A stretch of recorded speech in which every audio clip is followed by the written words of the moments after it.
அவர் சாட்சாத் அருணகிரிநாதருடைய அவதாரம் தான். ஏன்னா அவர் குழந்தையிலேயே கவி பாடும் திறனை பெற்று விட்டார். சின்ன வயசுலேயே. அது மட்டும் இல்லாமல் சின்ன வயசில் தேவர்கள் போகிறதெல்லாம் அவர் கண்ணுக்கு தெரிஞ்சிருக்கு. அவருடைய விவரம் தெரியாத வயசுலேயே இந்த ஆத்மா முருகனுக்கானதுன்னு சாமி முடிவு பண்ணிட்டார். வளர வளர வளர ஒரு சாமியினுடைய கால் அளவை சொல்லி முருகன் செருப்பு தைக்க சொல்லியிருக்கிறார். பாமன் சுவாமிகளுடைய கால், அதை கேட்டு அழுன்னு அழுகிறார் பாமன் சுவாமிகள்.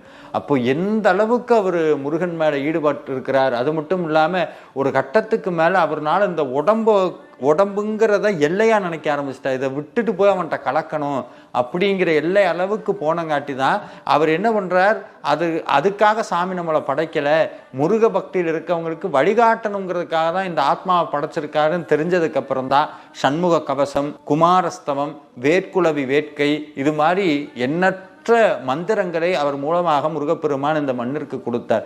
இதில் ஒரு அழகான நுட்பம் என்னன்னா,